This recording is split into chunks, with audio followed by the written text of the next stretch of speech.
명절 음식 준비 전쟁. 시어머님, 제가 만든 음식이 그렇게 형편없나요? 새벽 4시 주방 바닥에 엎질러진 나물무침을 바라보며 터져나온 이 말 한마디. 결혼 3년 차인 제가 처음으로 시어머니에게 대든 순간이었어요. 그리고 이 한마디가 우리 집 추석을 완전히 뒤바꿔 놓을 줄은. 그 누가 알았겠어요? 명절이 이렇게 무서운 전쟁터가 될 줄은 몰랐거든요. 명절 준비로 가득 찬 시장 풍경. 추석을 일주일 앞둔 토요일 새벽 6시 30분. 아직 이불 속에서 꿈나라를 헤매고 있는데 시어머니의 전화가 울렸어요. 수진아, 일어났어? 오늘 시장 가는 날이야. 7시 30분까지 나와. 늦으면 좋은 재료 다 떨어져. 목소리부터 심상치 않았어요. 마치 군대에서 훈련 소집령을 받은 기분이었죠. 남편은 아직 콧골이 소리를 내며 자고 있고 저 혼자 부랴부랴 일어나 세수도 제대로 못하고 옷을 갈아입었어요. 시댁에 도착하니 시어머니는 이미 전투복 차림이셨어요. 운동화에 편한 바지 그리고 어깨에는 커다란 장바구니 3개가 걸려 있었죠. 손에는 메모장까지 들고 계셨는데 빽빽하게 적힌 장보기 리스트를 보니 벌써부터 현기증이 났어요.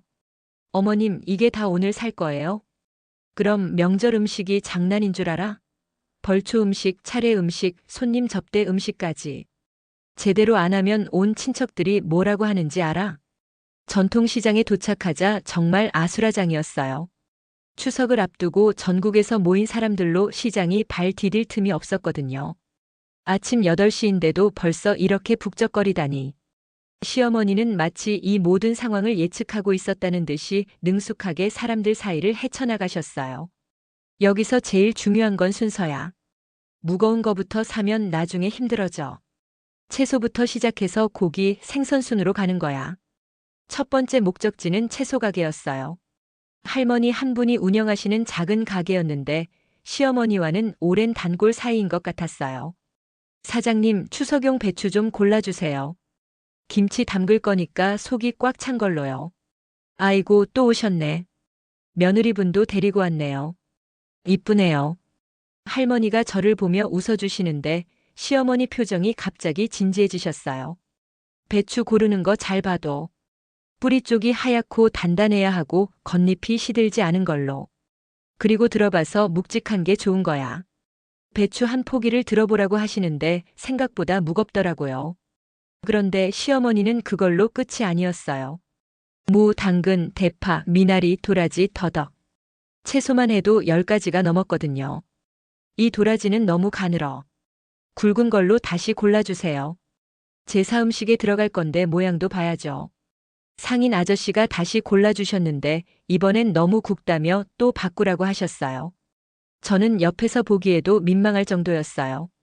하지만 시어머니는 아랑곳하지 않으셨죠. 다음은 고깃집이었어요. 정육점 앞에는 벌써 줄이 길게 서 있었고 우리도 20분을 기다려야 했어요. 기다리는 동안 시어머니는 계속 제게 명절 음식에 대해 설명하셨어요. 갈비찜용 갈비는 LA 갈비로 해야 해. 국산이어야 하고 마블링이 적당해야 하고. 그리고 불고기용 고기는 따로 사야 해. 부위가 다르거든. 드디어 순서가 되자 시어머니는 정육점 사장님과 치열한 협상을 시작하셨어요.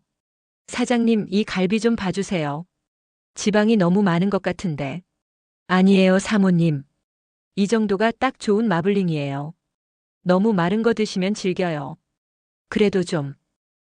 저기 저 부분 좀 잘라주시고 이 부분도. 결국 갈비 3kg을 사는데 30분이 걸렸어요.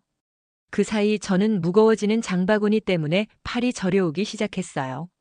무거운 장바구니를 든 며느리. 고기까지 사고 나니 장바구니 하나가 가득 찼어요.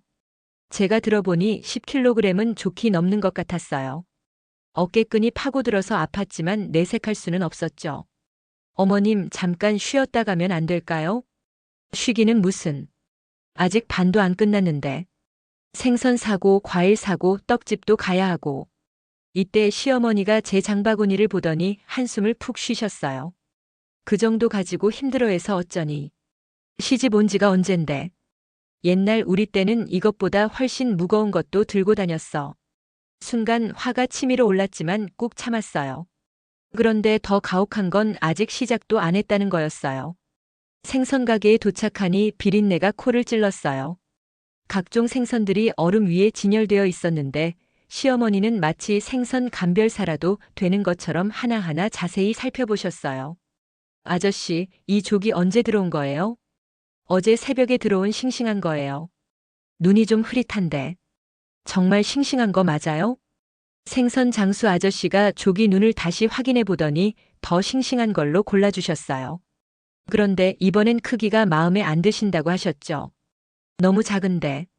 제 사상에 올릴 건데 이 정도로는.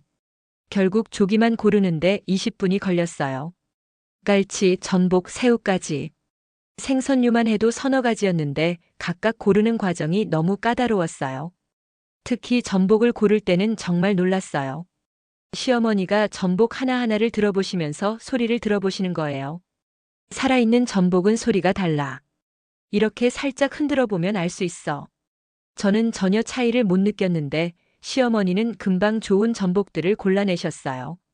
그 모습이 신기하면서도 한편으로는 부담스러웠어요.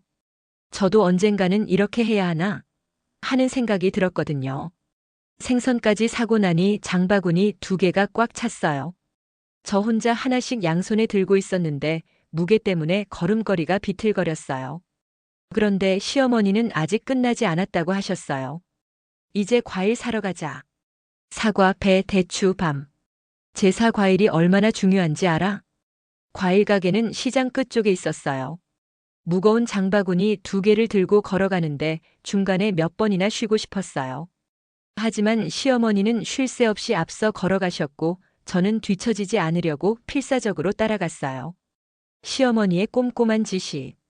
과일 가게에서의 시어머니는 더욱 까다로우셨어요. 제 사상에 올릴 과일은 흠집 하나도 있으면 안 된다고 하셨거든요. 수진아, 제사 과일 고르는 거 잘 봐도. 나중에 내가 해야 할 일이니까. 사과를 고르실 때는 정말 놀랐어요. 하나하나 들어보시면서 단단한지 확인하고 껍질에 흠집이 없는지 자세히 살펴보셨어요. 이 사과는 윗부분이 좀 움푹해. 이런 건 안 돼. 제 사상에 올릴 과일은 모양이 완벽해야 해. 배를 고를 때도 마찬가지였어요. 크기가 일정하고 색깔이 고른 것만 고르셨는데 배 한 박스를 다 뒤져서 겨우 10개를 골라내셨어요. 배는 너무 익으면 안 되고 너무 덜 익어도 안 돼. 이 정도가 딱 좋아. 과일 장수 아저씨가 조금 귀찮아하는 기색을 보이셨는데 시어머니는 아랑곳하지 않으셨어요. 사장님 장사하시면서 이 정도는 해주셔야죠. 제 사상에 올릴 과일인데. 그 말에 아저씨도 더 이상 뭐라고 하지 못하셨어요. 대추와 밤을 고를 때는 저도 도와달라고 하셨어요. 수지나 대추는 이렇게 들어봐서 속이 꽉 찬 느낌이 드는 걸로 골라야 해. 그리고 색깔이 너무 진하지도 너무 연하지도 않은 걸로. 처음에는 잘 몰라서 아무거나 고르다가 시어머니한테 혼났어요. 아이고, 이건 너무 쪼그라들었잖아. 다시 골라봐. 결국 대추 한 봉지 고르는데 30분이 걸렸어요. 밤도 마찬가지였죠. 하나하나 흔들어 보면서 속이 마른 건 아닌지 확인하셨어요. 밤은 흔들어 봤을 때 소리가 나면 속이 마른 거야. 이런 건 쓰면 안 돼. 이런 식으로 과일을 다 고르고 나니 벌써 11시가 넘었어요. 장보기 시작한 지 3시간이 넘은 거였죠. 그런데 시어머니는 아직 할 일이 남았다고 하셨어요. 떡집 가서 인절미 주문하고 한과집에서 약과도 사고. 정말 끝이 없구나 싶었어요. 이때부터 제 어깨와 팔이 정말 아파오기 시작했어요. 장바구니 끈이 어깨에 파고들어서 나중에는 빨갛게 자국이 났을 정도였어요. 떡집에서는 인절미 5kg을 주문하셨어요. 추석 당일에 받으러 온다고 하시면서 만드는 방법까지 자세히 물어보셨어요. 떡은 찰기가 생명이야. 너무 되직해도 안 되고 너무 물러도 안 되고. 한과집에서는 약과 강정, 산자까지. 온갖 한과를 사셨어요. 저는 이미 탈진 직전이었는데 시어머니는 여전히 기운이 넘치셨어요. 수십 가지 반찬과 제사 음식. 드디어 집으로 돌아왔을 때는 정오가 넘어 있었어요. 5시간 동안 장을 본 거였죠. 장바구니와 보냉배까지 해서 총 4개의 가방이 식재료로 가득 찼어요. 차 트렁크도 꽉 찼을 정도였어요. 집에 도착하자마자 시어머니가 말씀하셨어요. 이제 진짜 시작이야. 오늘부터 추석 당일까지 쉴 틈이 없을 거야. 거실 테이블 위에 메모지를 펼쳐놓고 체크리스트를 만드시더라고요. 그 리스트를 보는 순간 정말 현기증이 났어요. 나물, 도라지, 고사리, 시금치, 콩나물, 무나물, 당근나물, 더덕, 미나리, 김치, 배추김치, 깍두기, 총각김치, 전류, 동그랑땡, 생선전, 호박전, 감자전, 버섯전, 찜류, 갈비찜, 닭찜, 국물류, 육개장, 미역국, 떡국, 기타 잡채, 불고기, 조림, 구이. 총 30가지가 넘는 음식이었어요. 이걸 언제 다 만들겠어요? 어머님, 이걸 정말 다 만들어야 해요? 당연하지. 큰 집에서 차례 지낼 때 음식이 부족하면 어쩌니? 그리고 벌초 갈 때도 음식 가져가야 하고 친척들 오면 대접해야 하고. 그 순간 시어머니가 저를 빤히 보시더니 말씀하셨어요. 수진아, 이번 추석은 내가 메인으로 해봐. 이제 시집 온 지도 3년이나 됐으니까 할 줄 알아야지. 순간 머리가 하얘졌어요. 장보기만으로도 이미 녹초가 된 상태인데 이 모든 음식을 제가 만들어야 한다고요? 하지만 어머님, 저는 아직 뭐가 아직이야? 언제까지 며느리 흉내만 낼 거야? 이번 기회에 제대로 배워도. 그날 오후부터 본격적인 음식 준비가 시작됐어요. 시어머니는 저에게 앞치마를 두르고 머리를 묶으라고 하셨어요. 음식할 때는 머리카락이 음식에 들어가면 안 되니까 단단히 묶어. 그리고 손톱도 깨끗이 깎고. 첫 번째로 시작한 건 나물이었어요. 도라지부터 손질하라고 하시는데 생 도라지를 만져본 것도 처음이었어요. 도라지는 이렇게 껍질을 벗겨야 해. 너무 깊게 벗기면 살이 없어지니까 조심해서. 시어머니가 시범을 보여주셨는데 정말 손놀림이 빨랐어요. 몇 초 만에 도라지 1개를 완벽하게 손질하셨어요. 그런데 제가 해보니 전혀 쉽지 않았어요. 아이고, 그렇게 하면 언제 다 하니? 좀 더 빨리 해봐. 20분 만에 도라지 서너 개밖에 손질하지 못했어요.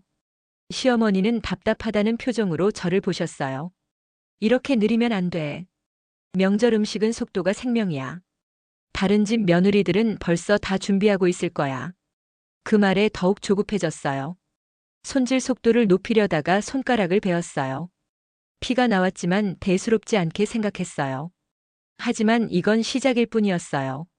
며느리 손에 생긴 물집. 둘째 날부터 본격적인 전쟁이 시작됐어요. 새벽 5시부터 나와서 음식 준비를 하라고 하셨거든요. 전날 도라지 손질로 이미 손가락이 아팠는데 이날은 고사리를 삶아야 했어요. 고사리는 하루 종일 우려내야 해. 독성이 있으니까 제대로 안 우리면 탈락. 고사리를 삶는 동안 다른 나물들도 준비해야 했어요. 시금치는 데쳐서 물기를 짜내고 콩나물은 꼬리를 따내고 무는 채 썰어서 절이고. 특히 콩나물 꼬리 따내는 일이 정말 힘들었어요. 콩나물 5kg을 사왔는데 하나하나 꼬리를 따내려니 손가락이 저려오기 시작했어요. 콩나물은 꼬리를 따내야 깔끔해 보여. 이런 거 하나하나가 정성이야. 3시간 동안 콩나물 꼬리만 따냈더니 손끝이 빨갛게 부어올랐어요. 그런데 시어머니는 아직 절반도 안 끝났다고 하셨어요. 이 정도 속도로는 추석 전까지 못 끝내겠어. 좀 더 빨리 해봐. 점심도 제대로 못 먹고 계속 나물 준비를 했어요. 당근은 채 썰고 더덕은 찢어서 양념하고 미나리는 데쳐서 무치고. 저녁 때쯤 되니 손이 정말 아팠어요. 손가락 곳곳에 작은 상처들이 생겼고 엄지손가락과 검지손가락 사이에는 물집까지 잡혔어요. 칼을 잡는 부분이었거든요. 어머님, 손이 너무 아픈데 잠깐 쉬면 안 될까요? 손 아픈 게 뭐 대수야? 옛날 우리 때는 이것보다 훨씬 힘들게 했어. 요즘 애들은 너무 나약해. 물집이 터져서 피까지 났지만 참았어요. 밴드를 붙이고 다시 음식 준비를 계속했어요. 셋째 날은 전 부치는 날이었어요. 동그랑땡, 생선전, 호박전, 감자전, 버섯전까지. 5가지 전을 부쳐야 했어요. 전은 기름 온도가 중요해. 너무 뜨거우면 겉만 타고 너무 미지근하면 기름을 많이 먹어. 처음 해보는 동그랑땡부터 시작했어요. 다진 고기와 두부, 각종 채소를 섞어서 동글동글 빚어야 하는데 생각보다 어려웠어요. 너무 크게 빚으면 안 돼. 한 입에 들어갈 정도로 작게 빚어야 해. 동그랑땡 50개를 빚는데 2시간이 걸렸어요. 그 다음은 부치는 일이었는데 이게 진짜 고생이었어요. 뜨거운 기름에 손이 댈까봐 조심조심 했는데 시어머니는 너무 느리다고 하셨어요. 그렇게 하면 언제 다 부치니? 좀 더 과감하게 해봐. 기름이 튀어서 손등에 화상을 입기도 했지만 참았어요. 4시간 동안 서서 전을 부치니까 다리도 퉁퉁 부었어요. 그런데 더 큰 문제는 제가 부친 전을 보고 시어머니가 고개를 흔드신 거예요. 이거 모양이 너무 들쭉날쭉해. 다시 붙여야겠어. 네? 다시요? 저는 모양이 예뻐야 해. 이런 걸로는 차례상에 올릴 수 없어. 결국 동그랑땡을 절반 정도 다시 붙였어요. 그때쯤 되니 손목까지 아파오기 시작했어요. 다른 며느리와 비교되는 순간, 넷째 날 오후 시누이가 집에 왔어요. 시누이의 친정어머니도 함께 오셨는데 두 분이 제가 만든 음식들을 보시더라고요. 어머, 수진이가 이걸 다 만들었어요? 시누이 친정어머니가 놀라시며 말씀하셨어요. 아직 부족해요. 우리 며느리는 아직 배우는 중이라. 시어머니가 대답하시는데 왠지 자랑스러워 하시는 것 같았어요. 그런데 바로 그때 시누이가 말했어요. 엄마, 우리 집 며느리는 정말 요리를 잘해. 이번 추석 음식도 벌써 다 준비했다더라고. 순간 시어머니 표정이 변하셨어요. 아, 그래? 벌써 다 준비했어? 네, 그것도 혼자서 다 했다고 하던데요. 정말 대단하더라고요. 결혼한 지 2년밖에 안 됐는데. 그 말을 듣는 순간 제 가슴이 철렁했어요. 시누이의 시누이, 그러니까 시어머니 입장에서는 또 다른 며느리가 있는 거잖아요. 그 며느리와 저를 비교하고 계신 거구나 싶었어요. 수진아, 들었지? 다른 집 며느리는 벌써 다 끝냈대. 너는 아직도 이것저것 못 끝낸 게 많잖아. 어머님, 저도 열심히 하고 있는데. 열심히 하는 것과 잘하는 것은 다른 거야. 똑같이 며느리인데 왜 이렇게 차이가 나지? 그 말이 정말 가슴에 와닿았어요. 지난 며칠 동안 손에 물집이 잡히도록 열심히 했는데 다른 며느리와 비교당하니까 기가 막혔어요. 시누이는 계속해서 그 며느리 자랑을 했어요. 그 며느리가 만든 전 사진을 봤는데 정말 예술작품 같더라고요. 모양도 일정하고 색깔도 예쁘고. 저도 모르게 제가 만든 전을 다시 보게 됐어요. 확실히 모양이 들쭉날쭉했어요. 아무리 노력해도 시어머니가 원하는 수준에는 못 미쳤던 거죠. 그리고 그 며느리는 김치도 직접 담근대요. 시어머님이 맛보시고 깜짝 놀라셨다더라고요. 시누이의 말이 계속될 때마다 시어머니 얼굴이 점점 어두워지셨어요. 그리고 저를 보는 시선이 차가워지는 게 느껴졌어요. 수진아, 김치는 언제 담글 거야? 아직 배추도 안 절였잖아. 내일 하려고 했는데. 내일? 추석이 모레인데 내일 김치를 담그겠다고. 다른 집은 벌써 일주일 전에 다 담갔을 거야. 시누이 친정어머니가 조금 미안하셨는지 중재하려고 하셨어요. 아이고, 수진 씨도 열심히 하고 계시잖아요. 처음에는 다 이런 거예요. 하지만 시어머니는 더욱 날이 서셨어요. 처음이 언제까지 처음이야? 시집 온 지가 벌써 3년인데. 다른 며느리는 2년 만에 이렇게 하는데. 그 순간 정말 울고 싶었어요. 손에 물집이 잡히도록 열심히 했는데 인정받기는커녕 다른 며느리와 비교만 당하니까 억울했어요. 시누이들이 돌아간 후 시어머니가 저에게 말씀하셨어요. 수진아, 이번 추석만큼은 정말 제대로 해봐. 큰집 가서 창피당하기 싫으면 말이야. 시어머니의 끝없는 지적. 추석 전날 정말 마지막 스퍼트였어요. 남은 음식들을 모두 완성해야 했거든요. 새벽 4시부터 일어나서 준비를 시작했어요. 오늘은 정말 중요한 날이야. 실수하면 안 돼. 시어머니도 같이 나와서 저를 도와주셨지만 도움이라기보다는 감시에 가까웠어요. 제가 하는 모든 일에 대해 하나하나 지적하셨거든요.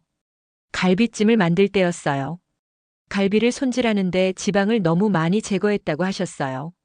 아이고, 지방을 너무 많이 잘랐어. 이러면 갈비가 퍽퍽해져. 다시 다른 갈비로 하라고 하셔서 처음부터 다시 손질했어요. 이번에는 지방을 적게 제거했더니 또 지적하셨어요. 이번에는 너무 많이 남겨뒀네. 이러면 느끼해. 결국 갈비 손질만 1시간을 허비했어요. 갈비를 재울 때도 마찬가지였어요. 양념장을 만들어서 갈비에 발랐는데 양념이 부족하다고 하셨어요. 양념을 더 넣어야 해. 이 정도로는 맛이 안 배어. 양념을 더 넣었더니 이번에는 너무 짜다고 하셨어요. 결국 갈비를 씻어서 다시 양념했어요. 잡채를 만들 때는 더욱 까다로우셨어요. 당면을 삶는 시간부터 지적하셨어요. 당면이 너무 푹 삶아졌어. 이러면 잡채가 흐물흐물해져. 당면을 다시 삶았는데 이번에는 덜 삶아졌다고 하셨어요. 세 번째 만에 겨우 통과했어요. 야채를 볶을 때도 순서가 중요하다고 하셨어요. 당근부터 볶고 그 다음에 양파, 그 다음에 버섯. 순서가 틀리면 야채가 다 눌어붙어. 하지만 제가 그 순서대로 했는데도 뭔가 마음에 안 드셨어요. 야채 볶는 시간이 너무 길어. 이러면 야채가 물러져서 아삭한 맛이 없어져. 그때부터 시어머니가 직접 하기 시작하셨어요. 저는 옆에서 보기만 했죠. 잡채는 이렇게 센 불에서 빨리 볶아야 해. 그래야 야채가 아삭하고 당면이 쫄깃해져. 시어머니가 만든 잡채를 보니 확실히 제가 만든 것과 달랐어요. 색깔도 더 예뻤고 야채도 더 아삭해 보였어요. 봤지? 이런 게 진짜 잡채야. 내가 만든 건 잡채가 아니라 그냥 뭔가 이상한 거였어. 그 말에 정말 자존심이 상했어요. 나름대로 열심히 했는데 이런 식으로 평가받으니까 기가 막혔어요. 닭찜을 만들 때도 마찬가지였어요. 닭을 손질하는 것부터 시작해서 양념, 조리 시간, 불 조절까지 모든 게 지적 대상이었어요. 닭 속 청소를 제대로 안 했네. 이런 식으로 하면 비린내가 나. 양념이 너무 달아. 아이들이 먹는 것도 아니고. 불이 너무 세. 이러면 겉만 타고 속은 안 익어. 한 가지 요리를 완성하는데 평소보다 3배의 시간이 걸렸어요. 시어머니의 지적 때문에 몇 번씩 다시 하게 되거든요. 오후가 되니까 정말 지쳤어요. 새벽부터 쉬지 않고 일했는데 완성된 음식보다는 지적받은 기억만 남았어요. 수진아, 내일 큰집 가서는 이런 실수하면 안 돼. 온 가족이 보는 앞에서 창피당하기 싫으면 정신 차리고 해. 주방에서 터져나온 짜증. 추석 당일 새벽 3시. 휴대폰 알람 소리에 깼어요. 평소 같으면 주말에 이런 시간에 일어날 일이 없는데 오늘은 추석이었어요. 큰 집에서 차례를 지내기 전에 마지막 음식 준비를 해야 했거든요. 부엌에 들어서니 시어머니가 이미 와 계셨어요. 어제 준비한 음식들을 점검하고 계셨는데 표정이 좋지 않으셨어요. 수진아, 이 나물 좀 봐. 간이 너무 세진 것 같은데. 도라지 나물을 집어서 맛보더니 고개를 흔드셨어요. 어제 저녁에 분명히 맛있다고 하셨던 건데 갑자기 왜 그러시는지 모르겠었어요. 어머님, 어제 맛보시고 괜찮다고 하셨잖아요. 어제는 어제고 오늘은 오늘이야. 하룻밤 재우고 나니까 간이 더 배어서 짜졌어. 이런 거 큰 집에 가져가면 창피해. 도라지 나물을 다시 만들라고 하셨어요. 새벽 3시에 도라지를 다시 삶아서 양념하라는 거였어요. 어머님, 시간이 없는데. 시간이 없어도 해야지. 음식이 이 모양이면 어떻게 큰 집에 가져가? 할 수 없이 도라지를 다시 삶기 시작했어요. 물을 끓이고 도라지를 데치고 찬물에 헹구고 물기를 짜고. 새벽에 하는 일이라 더욱 힘들었어요. 양념을 다시 만들어서 무쳤는데 이번에는 간이 너무 약하다고 하셨어요. 이번에는 너무 심심해. 적당한 게 없니? 3번째 만에 겨우 통과했어요. 그런데 시계를 보니 벌써 5시였어요. 도라지나물 하나 때문에 2시간을 허비한 거였어요. 이제 김치 담가야 해. 어제 절여둔 배추 씻어서 양념하자. 김치 담그는 일도 만만치 않았어요. 배추 20포기를 씻어서 물기를 빼고 김치 양념을 만들어서 버무려야 했거든요. 김치 양념을 만들 때도 시어머니가 하나하나 지시하셨어요. 고춧가루를 더 넣어. 색깔이 너무 연해. 젓갈을 좀 더 넣어야 깊은 맛이 나. 마늘은 좀 더 곱게 다져야 해. 양념을 5번 수정하고 나서야 겨우 통과했어요. 그리고 배추에 양념을 버무리기 시작했는데 이것도 쉽지 않았어요. 양념을 골고루 발라야 해. 이렇게 대충대충 하면 안 돼. 배추 한 포기 한 포기 잎사귀를 펼쳐서 양념을 바르라고 하셨어요. 20포기를 다 하려니 허리가 끊어질 것 같았어요. 7시쯤 되니까 남편이 일어났어요. 부엌으로 와서 저희를 보더니 깜짝 놀랐어요. 어? 벌써 일어나셨어요? 몇 시에 일어나신 거예요? 3시부터 일어나서 음식 준비했어. 너는 편하게 잤겠네. 시어머니가 쏘아붙이듯 말씀하셨어요. 남편은 뭐라고 대답해야 할지 모르는 표정이었어요. 그럼 저도 도와드릴게요. 됐어. 이미 다 끝나가는데 뭘 도와. 그냥 씻고 준비나 해. 남편이 돌아가고 나니 시어머니가 중얼거리셨어요. 남자들은 참 편해. 음식 준비는 여자들만 하고. 그 말이 저한테 하는 말인 것 같아서 기분이 나빠졌어요. 제가 하고 싶어서 이렇게 고생하는 것도 아닌데 왜 저한테 짜증을 내시는 건지. 8시쯤 음식을 차에 싣기 시작했어요. 큰 보냉박스 5개의 음식을 나눠 담았는데 정말 엄청난 양이었어요. 조심해서 실어.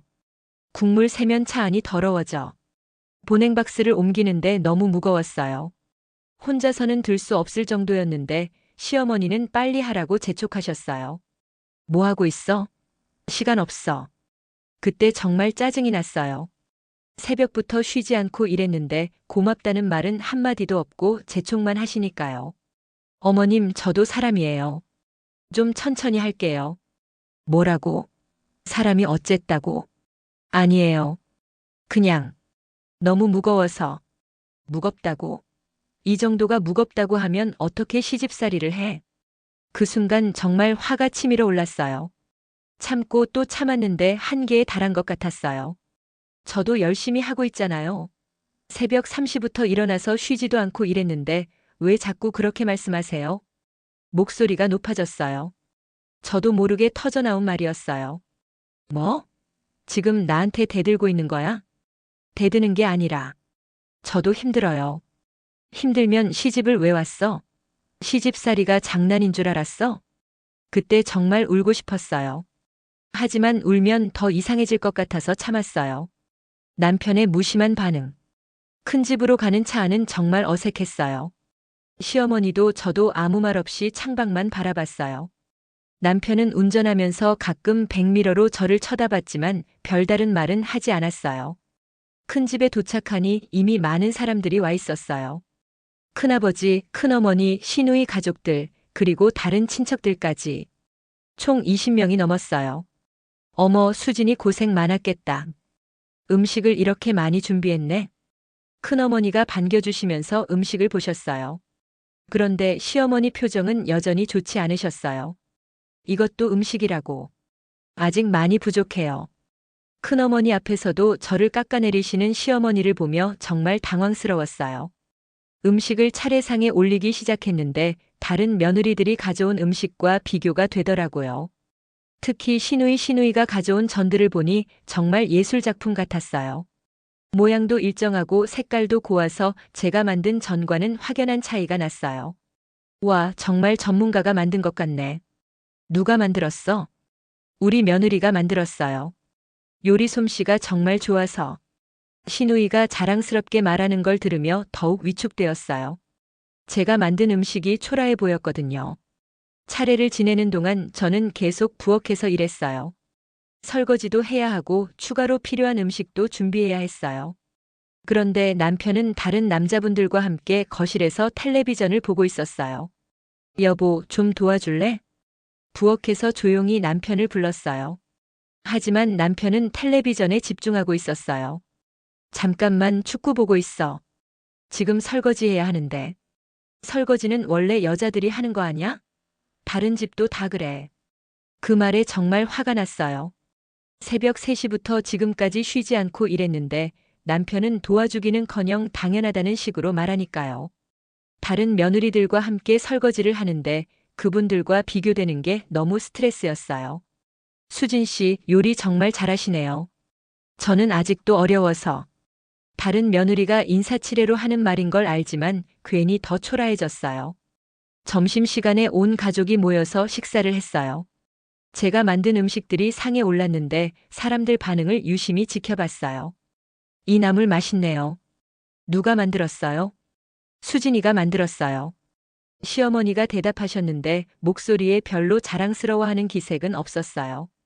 그런데 이 전은 좀 짠 것 같은데. 누군가 제가 만든 전을 먹고 말했어요. 그 순간 얼굴이 화끈거렸어요. 아, 죄송해요. 간을 좀 잘못 맞춘 것 같아요. 괜찮아요, 괜찮아. 처음에는 다 그런 거예요. 하지만 그 말이 더욱 상처가 되었어요. 처음에는이라는 말이 마치 제가 아직도 초보라는 뜻으로 들렸거든요. 식사 후에 남편과 잠시 이야기할 시간이 있었어요. 여보, 오늘 정말 힘들었어. 새벽 3시부터 계속 일했는데. 그래? 고생했네. 그런데 음식이 좀. 어머니가 별로 만족하지 못하시는 것 같던데. 남편도 결국 시어머니 편이었어요. 제가 얼마나 힘들었는지는 관심도 없고 음식 맛이나 시어머니 기분만 신경 쓰고 있었어요. 나도 열심히 했어. 손에 물집까지 잡히면서. 그래도 좀 더 신경 써서 했으면 좋았을 텐데. 어머니가 워낙 까다로우시니까. 남편의 말에 더 이상 할 말이 없었어요. 결국 모든 게 제 탓이라는 거잖아요. 차례상 앞에 들이운 냉랭한 공기. 오후에 두 번째 차례를 지낼 때였어요. 온 가족이 차례상 앞에 모여서 절을 올리는데 분위기가 좋지 않았어요. 시어머니가 제가 준비한 음식들을 다시 한번 점검하시더니 큰어머니에게 조용히 말씀하셨어요. 우리 며느리가 아직 많이 부족해서 음식이 좀. 목소리가 작았지만 제 귀에는 다 들렸어요. 차례상 앞에서 이런 말씀을 하시다니 정말 창피했어요. 큰어머니가 시어머니를 달래려고 하셨어요. 뭘 그러세요? 충분히 잘했잖아요. 처음에는 다 그런 거예요. 하지만 시어머니는 계속 불만스러워 하셨어요. 다른 집 며느리들은 이런 실수 안 하던데. 그 말을 들으며 절을 올리는데 정말 기도하는 마음이 아니었어요. 그냥 빨리 이 시간이 지나갔으면 좋겠다는 생각만 들었어요. 차례를 마치고 나서 음식을 나눠 먹을 때도 마찬가지였어요. 제가 만든 음식은 별로 인기가 없었어요. 특히 제가 부친 전들은 거의 남았어요. 이 전들 어떻게 하지? 너무 많이 남았네. 큰어머니가 걱정스럽게 말씀하시는 걸 들으며 더욱 민망했어요. 시누이가 와서 저에게 말했어요. 수진아, 괜찮아. 처음에는 누구나 이래. 나도 처음에 많이 실수했어. 위로해 주려는 마음인 걸 알지만 그 말이 더 상처가 되었어요.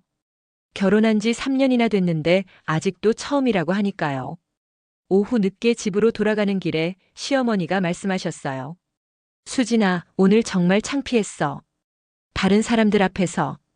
어머님, 저도 최선을 다했는데. 최선을 다한 게 그거야? 음식 맛도 별로고 모양도 엉망이고. 차 안에서 남편도 듣고 있는데 이런 말씀을 하시니까 정말 견디기 어려웠어요. 다음에는 좀 더 연습해서 제대로 해봐. 이런 식으로 하면 안 돼. 남편은 여전히 아무 말 하지 않았어요. 저를 감싸주기는커녕 시어머니 눈치만 보고 있었어요.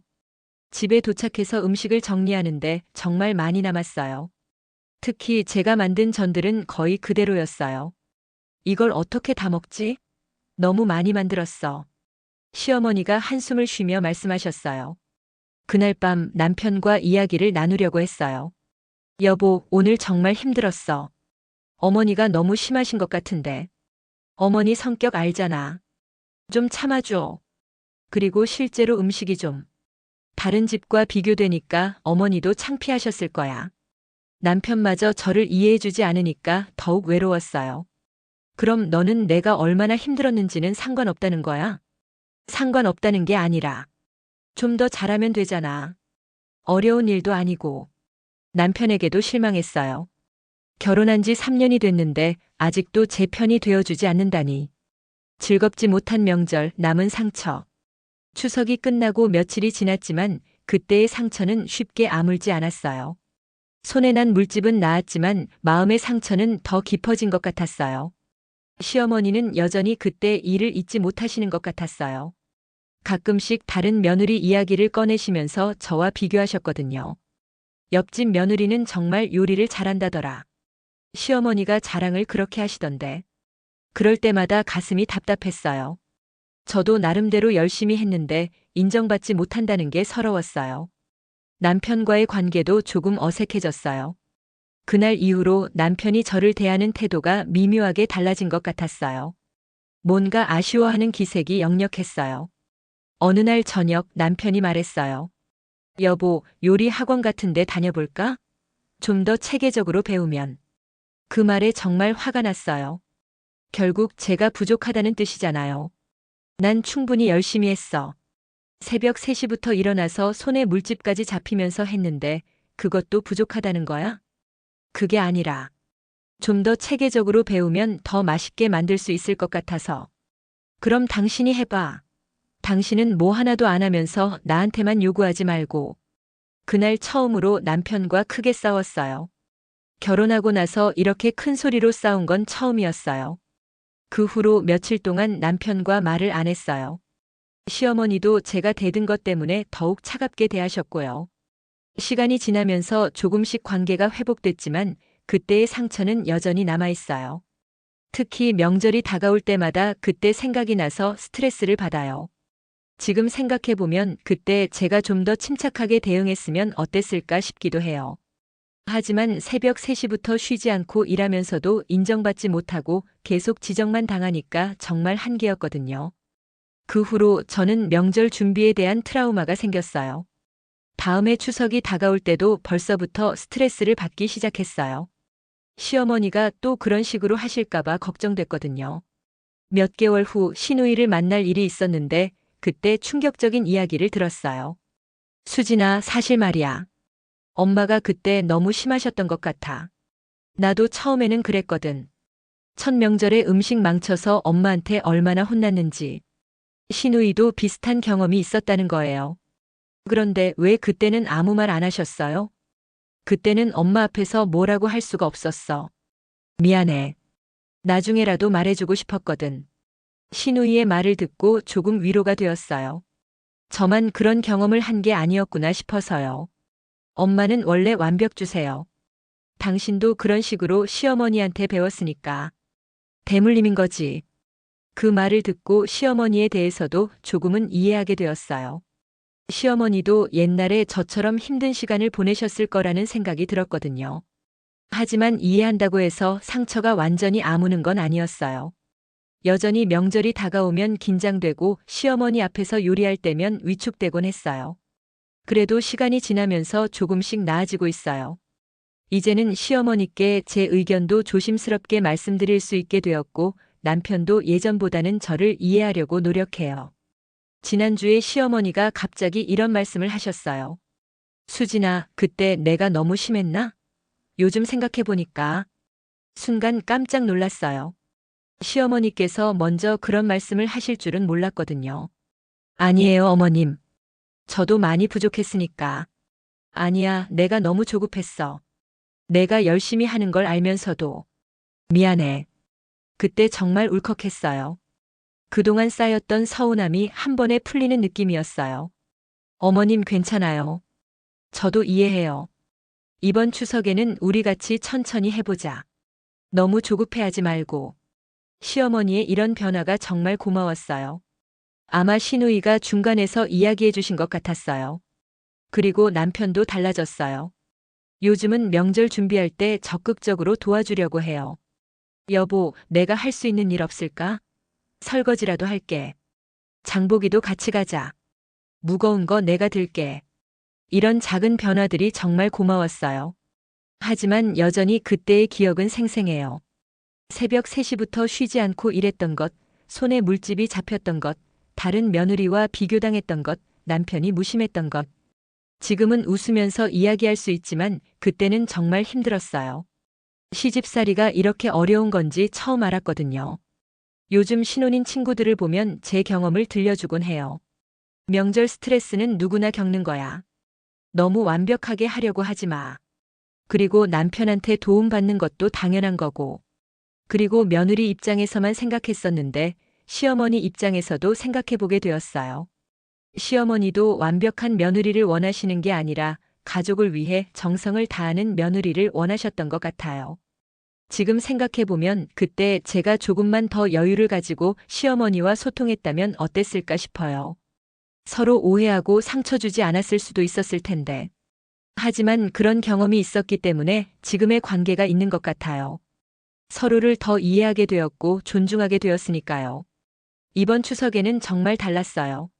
시어머니와 함께 장을 보면서 즐겁게 이야기도 나누고 음식 준비하면서도 편안한 분위기였어요. 남편도 적극적으로 도와줘서 훨씬 수월했고요. 그리고 무엇보다 시어머니가 제가 만든 음식을 드시고 맛있다, 정말 늘었네라고 말씀해 주셨을 때 정말 기뻤어요. 물론 아직도 완벽하지는 않아요. 가끔씩 의견이 다를 때도 있고 스트레스 받을 때도 있어요. 하지만 예전처럼 상처 주고받지는 않아요. 시집살이는 정말 어려운 것 같아요. 서로 다른 환경에서 자란 사람들이 가족이 되는 과정이니까요. 하지만 서로 이해하고 존중하려고 노력하면 분명히 좋은 관계를 만들 수 있다고 생각해요. 그때의 힘들었던 추석이 이제는 저희 가족 관계를 더 단단하게 만들어준 계기가 된 것 같아요. 서로의 마음을 알게 되었으니까요. 앞으로도 명절 준비는 계속 해야겠지만 이제는 두렵지 않아요. 시어머니도 남편도 그리고 저 자신도 많이 달라졌으니까요. 결혼 생활이라는 게 이런 크고 작은 시행착오를 겪으면서 서로를 알아가는 과정인 것 같아요. 그때는 정말 힘들었지만 지금은 그런 경험도 소중한 추억이 되었어요. 여러분도 비슷한 경험이 있으시다면 너무 상처받지 마세요. 시간이 지나면 분명히 좋아질 거예요. 서로 이해하고 소통하려고 노력한다면 말이에요. 그때의 저처럼 혼자 끙끙 앓지 마시고 주변에 도움을 요청하세요. 그리고 너무 완벽하게 하려고 하지 마세요. 정성이 가장 중요한 거니까요. 명절이 가족들이 함께 모여서 즐겁게 보내는 날이 되었으면 좋겠어요. 음식 때문에, 준비 때문에 스트레스 받지 말고 서로의 마음을 나누는 시간이 되었으면 해요. 제 이야기가 비슷한 경험을 하고 계신 분들에게 조금이라도 위로가 되었으면 좋겠어요. 힘든 시간이지만 분명히 지나갈 거예요. 그리고 더 좋은 관계를 만들어갈 수 있을 거예요.